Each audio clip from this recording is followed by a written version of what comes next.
नमस्कार दोस्तों, बिहार में शराबबंदी को लागू हुए सालों बीत गए, लेकिन क्या वाकई बिहार नशा मुक्त हो गया है? सरकारी आंकड़े और ताजा खबरें कुछ और ही कहानी बयां कर रही है। जिस सूबे में शराब की एक बूंद मिलना जुर्म है, वहां अब अफीम, गांजा और नशीली सुइयों का ऐसा सैलाब आया है कि देखकर रोंगटे खड़े हो जाएंगे। आज इस वीडियो में हम समझेंगे कि कैसे बिहार शराब से सूखे नशे के गहरे दलदल में धंसता जा रहा है। हाल ही में एक रिपोर्ट ने चौंकाने वाले खुलासे किए हैं। पिछले 3 सालों में बिहार में अफीम की जब्ती 16 गुना बढ़ गई है। डेटा देखिए जो कह रहा है कि साल 2023 में पूरे बिहार से सिर्फ 5 किलो अफीम पकड़ी गई थी, जो 2025 में बढ़कर 77 किलो हो गई। इस साल 2026 के शुरुआती 2 महीनों जनवरी फरवरी में ही पुलिस ने 7416 किलो गांजा जब्त किया है, यानी हर महीने औसतन 3700 किलो से ज्यादा गांजा बिहार की गलियों में खपाने की तैयारी थी। वहीं नशे की सुइयों और गोलियों का हाल और भी बुरा है।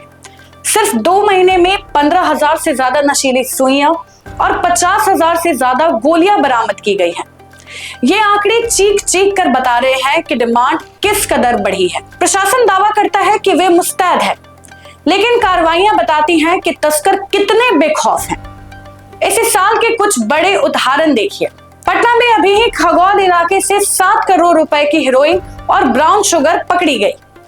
इससे पहले फरवरी में एक ऐसी अवैध फैक्ट्री का भंडाफोड़ हुआ जहां भारी मात्रा में नशीला पाउडर और दवाइयां बनाई जा रही थी।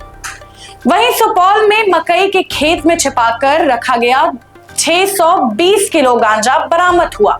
और हद तो तब हो गई जब मुख्यमंत्री के गृह जिले नालंदा में अफीम की खेती का पता चला। परवलपुर में 8 से 10 कट्ठा जमीन पर अफीम उगाई जा रही थी।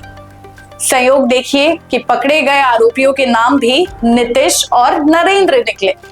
हालांकि ये स्थानीय लोग हैं, लेकिन सवाल ये है कि ड्रोन निगरानी वाले राज्यों में खेतों में अफीम कैसे लहला रही है। अब असली सवाल पर आते हैं, क्या शराबबंदी ने युवाओं को मौत के और करीब धकेल दिया है? बिहार के पूर्व डीजीपी आशीष रंजन सिन्हा का कहना है कि पुलिस की सख्ती की वजह से शराब महंगी और मुश्किल हो गई है, इसलिए नशे के आदी लोग अब गांजा, चरस, स्मैक और नशीली सुइयों की तरफ मुड़ रहे हैं।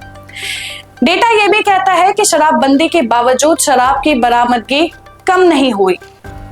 2025 में लगभग 38 लाख लीटर शराब जब्त हुई, जिसकी कीमत करीब 293 करोड़ रुपए थी।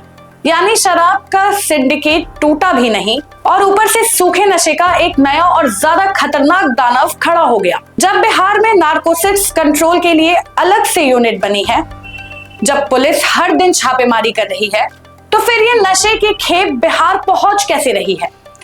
क्या बॉर्डर पर चौकसी सिर्फ कागजों पर है?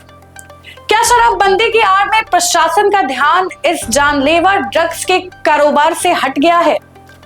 और सबसे बड़ा सवाल, बिहार का युवा जो कल का भविष्य है, उसे इस दलदल से निकालने के लिए सरकार के पास जब्ती के अलावा क्या कोई और ठोस प्लान है? आंकड़े गवाह है कि बिहार में नशे का स्वरूप बदल गया है और यह बदलाव ज्यादा जानलेवा है।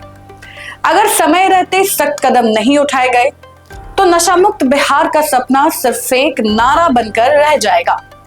आपकी इस पर क्या राय है? क्या आपको लगता है कि शराबबंदी की वजह से ड्रग्स का चलन बढ़ गया है? कमेंट में अपनी राय जरूर बताएं। वीडियो को शेयर करें ताकि सिस्टम तक ये सवाल पहुंचे। फिलहाल के लिए धन्यवाद।